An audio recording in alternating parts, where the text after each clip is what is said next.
Fellow Gambians, residents of the Gambia, today marks the end of the holy month of Ramadan and the beginning of a period of thanksgiving for Muslims globally.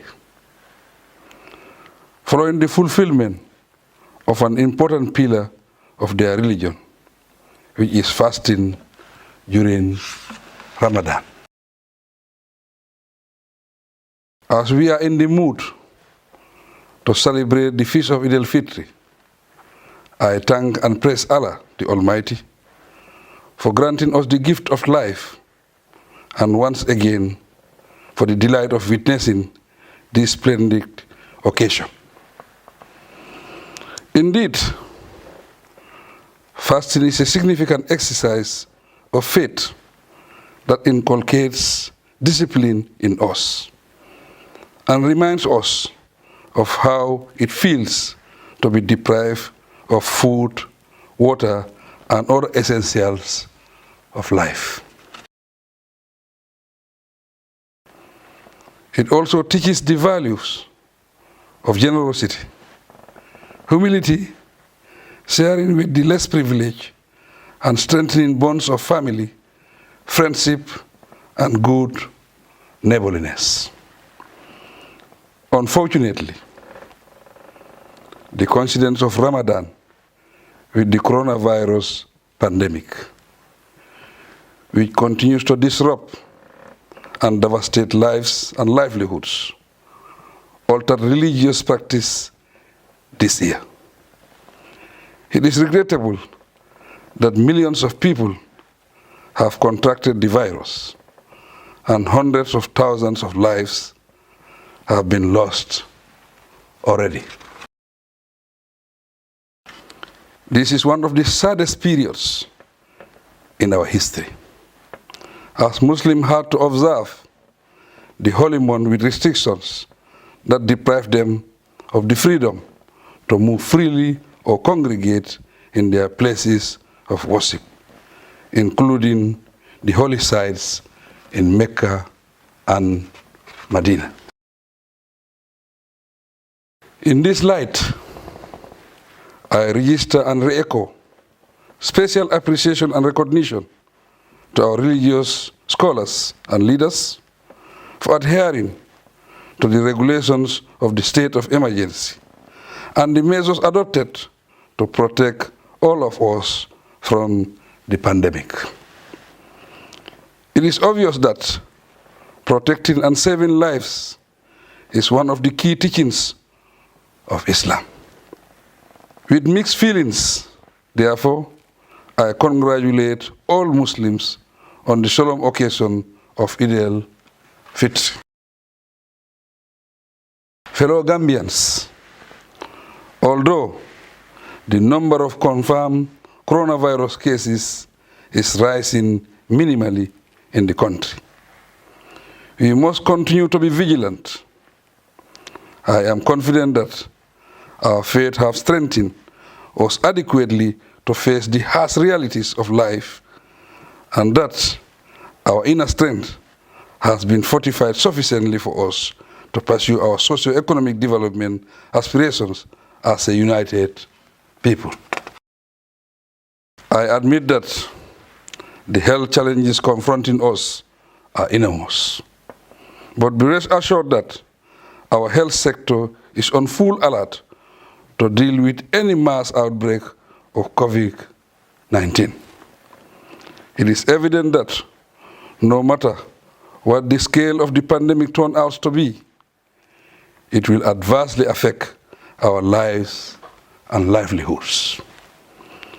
Taking cue from other countries, it is vital that we take the coronavirus seriously, comply with all necessary measures in our homes, workplaces, and public places to prevent and contain its spread.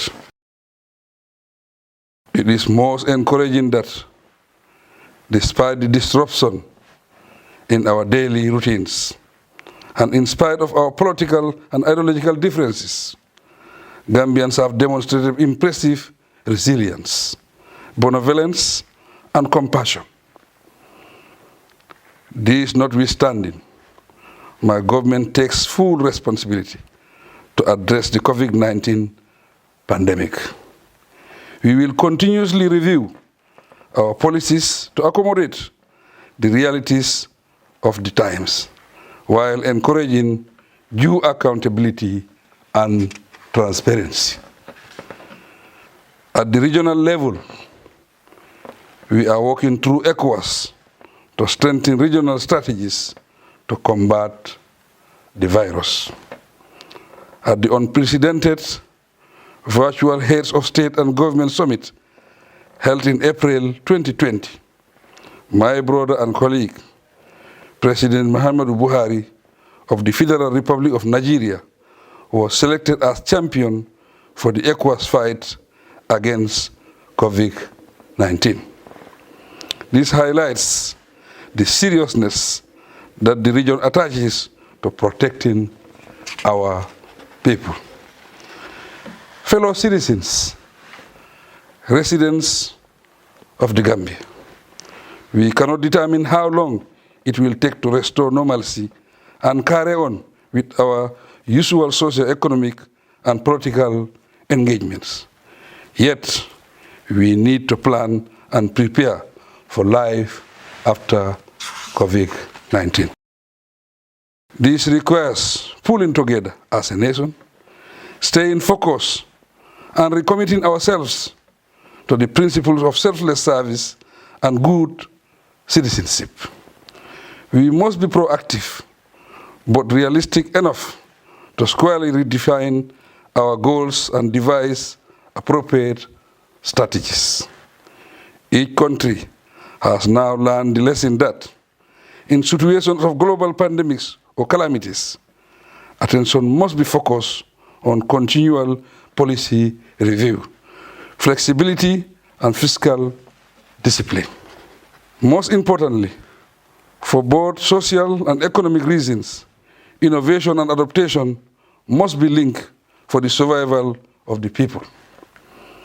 This is where creativity and positive use of our energy come into play. We have to search for alternatives to feed ourselves, vary the way we work, and own our development. In this regard, I call on the youth to realize that a nation can prosper only if they are able to feed themselves, create livelihood skills, and optimize the use of technology. By the same breath, I advise all public institutions to piously pursue the realization of our NDP goals. We have to reprioritize our development agenda by enhancing good governance and be held accountable for our institutional responsibilities. If there is anything to take from the holy month of Ramadan, it is for us to remember that everyone will be held accountable for their deeds. Therefore, let us recommit ourselves to nation building and work together with sincerity in the service of our dear nation.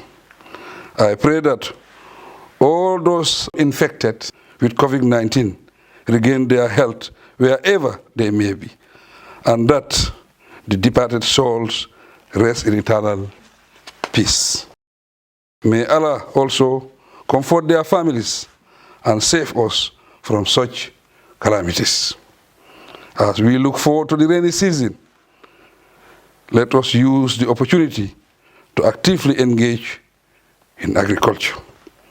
This year, my government has ensured that fertilizer is available on time. As a result, I encourage all farmers to consult with the personnel of the Ministry of Agriculture for advice. Eid Mubarak to all of you, and I thank you for your kind attention.